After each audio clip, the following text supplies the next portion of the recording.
Good afternoon, everybody, and it's Ian and Jeff at the Auto Hub Show coming to you from Executive Summit. And speaking of executives, we have a real executive here.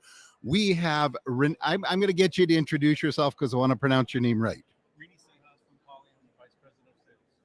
Perfect. And Paulie is the manufacturer of the pockets? Well, the running joke is, we should be giving out practice to customers and dealers, but no, we're the industry leader in embedded insurance. Well, You guys know that. of course we know that. You were our beloved hosts at NADA, and man, we sure love that. Amazing. You guys rocked it. I mean, we had some post NAD meetings, and the resonating theme of everyone's conversation was about how awesome the interviews were, the lineup that we had, and the booth, and the actual little stage we had set up for you guys. So it was awesome. That booth was crazy. That was so good. Best booth of the show. I know. And that was our rookie season. So that was pretty cool. When you bring it next year, Oh my gosh!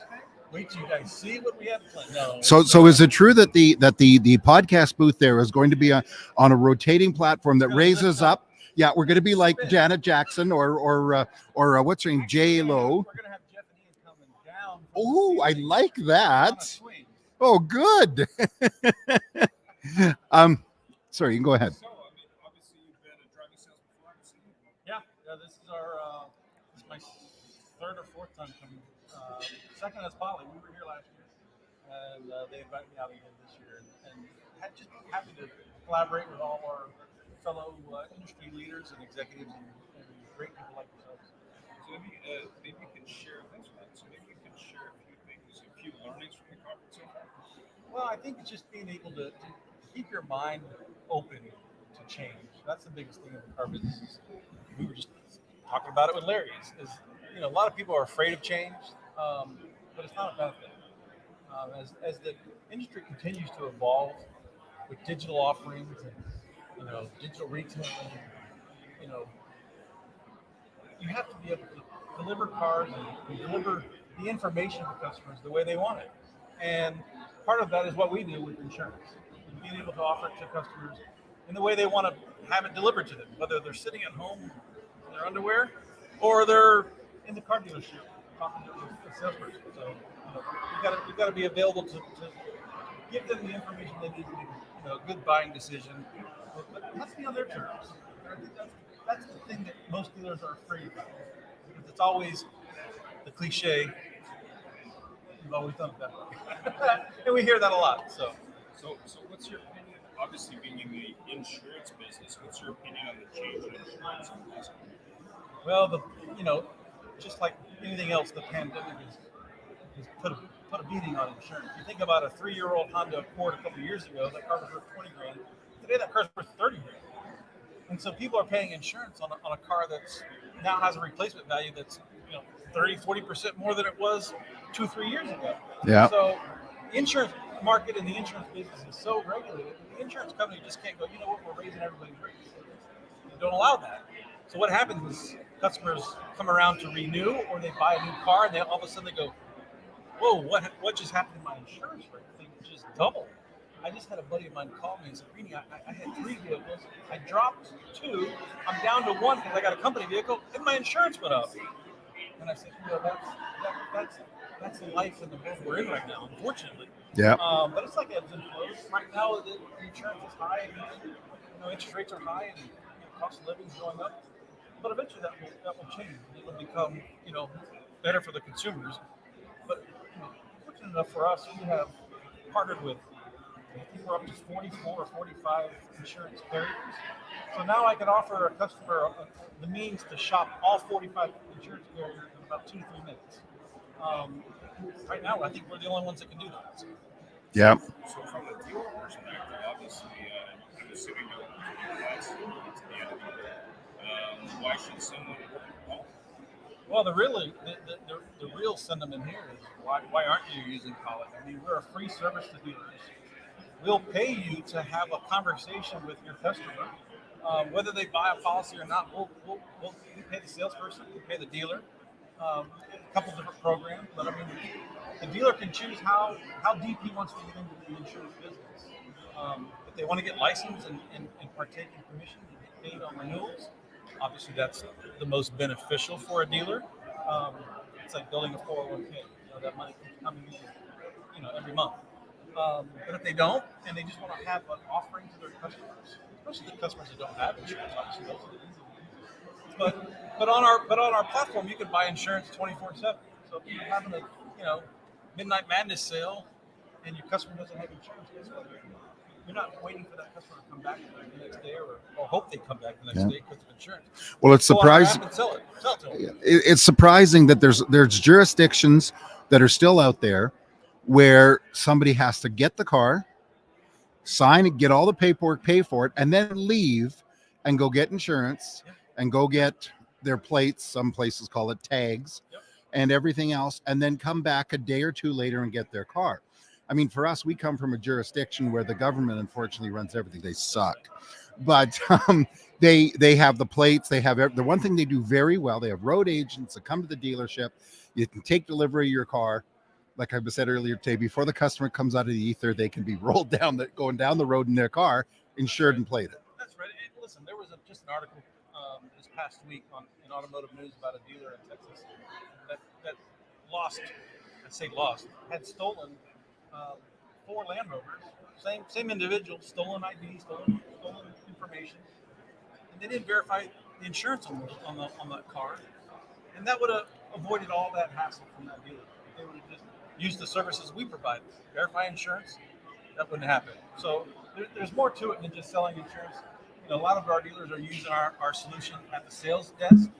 If your customer's negotiating on a price of a vehicle, well, if I can save you $50, $60 a month on your car insurance, the customer doesn't care where that savings is coming from.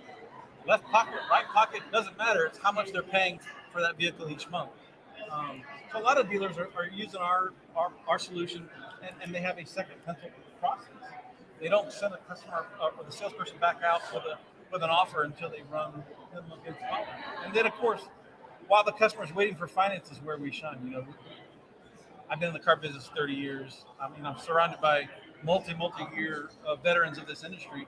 What did we do when a customer said yes to when they walked into finance? Nothing. We put them in a lounge and, hoped and prayed that they, didn't get too upset that they were sitting there for 35, 45 minutes to an hour.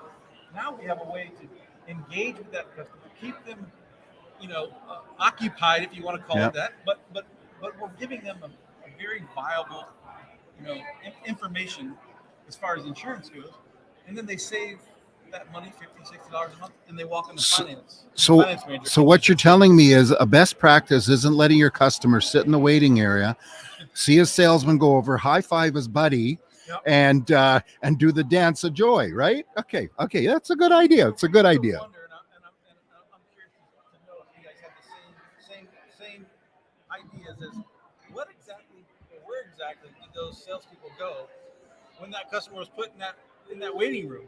They disappeared. I think it's called sitting outside having a cigarette. Well, it's on the back lot, but God knows what they're doing. But they're not taking care of their customer, and the customer's sitting there going, "What's going on? Why is this taking so long? Where's my sales guy? Where's my I've been here 30 minutes." With us, I can give them a quote in about 2 to 3 minutes. If they want to talk to an agent, I have over 100 agents available. Working hours of a dealership, 99 is our hours. But they can call an agent, talk to an agent about their insurance, whether they buy a policy or not. We're going to give them all the information they need to make a very educated buying decision. Yeah. And when that happens, our average time is about 25, 30 minutes. Keeps them very activated. Very happy. They just were offered a way to save money that they weren't expecting, which is unheard of in the car business. So great CSI, great, Google reviews, and the customer at the end of the day is the winner. Well, what's interesting too is if they sit in the waiting room, forget anything else. They do everything right. The salesman checks on them, brings them a coffee. Their brain gets cold. Absolutely. They've just spent 3 hours going through a whole process and picking a car and a congratulations handshake. Their brain goes cold. The F&I manager, even in the big stores, there isn't somebody always available. Right. So at least this is a great way that they can be occupied. They can be talking in the car. The only downside I can see is what if they don't get approved? Well, we can unwind an insurance policy. Yeah. It's funny though. I had a conversation with a dealer operator, and I said to him, what do you do now for your customers who need insurance, or maybe wants to shop for insurance? What do you do now? He goes, oh well, I think our sales team takes care of it. And I said, well, you know what your sales team is doing to take care of the customer? They're calling Joe Smith down the street, who has an independent agency, and Joe is talking to that customer about gap insurance, service contracts, financing, and he cares zero about your customer. That customer, you just spent hundreds and hundreds and hundreds of dollars to get them to come into the dealership and buy a car from you. The guy up the street doesn't care too. And by the way, Joe does know a salesman somewhere else. He definitely does. Or sales lady, excuse me. He definitely does. So again, it's a whole new vertical, a whole new stream of revenue that dealers have really been unable to tap into, and they can now with technology. Yeah, it's pretty outstanding. And I know because you have a very deep background in the automotive industry, and it's a very smart thing to have an insurance company have a spokesman from the automotive industry instead of an iguana or a lizard. This is true. This year was my 30th year in this industry. I love the car business. It's the people that I've met from coast to coast, from California to New York to down in Florida where I'm from, I'm still friends with today. And we always talk about these when we come to these conferences. It's a very small industry as far as the people that in this industry. And it's been very good to me and my family. I can say I love the car business. One thing I feel remiss if I didn't bring it up, and I mentioned to you earlier, you've been quite public on social media about, and I can't remember the name of the initiative about golf clubs for kids, underprivileged kids. Maybe tell us a little bit about that, because that's terrific. I've started For the Kids, Tampa Bay. I'm a colon cancer survivor. I was away from golf for about 5 years, dealing with my health, and didn't think I could ever play again. And this year I had the opportunity through Poly to go and play some golf up in Georgia, and then go to the Masters on Sunday. And it re-energized my love for the sport that I've been playing almost all my life. But I knew I needed to do something more. Yep. I got a second lease on life, thank God for that. And I just thought, there's something else I can be doing to help, other kids get the opportunities that I had when I was little. And so with First Tee program, that's a YMCA program. It's all over the country, even up in Canada. But the First Tee program and I started For the Kids Tampa Bay, and we were able to deliver 105 sets of clubs this summer to the First Tee program in the Tampa Bay area. So, how can people help with that cause? How do they find out more about it? you can shoot me an email or instant message me on LinkedIn. I've had friends in the car business, again, I call them family, send me clubs, mail me clubs from all over the country. And we put together full sets of clubs, bag, putter, drivers, irons, and we take them down and we give them to the kids, and they actually get to play with them and then take them home. So that's great. There's the key. And I would imagine, and I don't know this at all, maybe I'm wrong, it also helps kids get occupied doing something other than getting into trouble. That and video games. Oh, but no, golf video games are good. Terrific. Thanks for taking the time today, Roger. And of course, I'm sure we'll see you in Dallas, Texas for an APA. Absolutely. We're hoping for that. And you coming to Used Car Week in San Diego? I will be at Used Car Week, but Tara Cassico, my senior vice president of sales, will be there. She's winning an award for women in automotive. So. Oh, terrific. Well, we'll look forward to seeing her.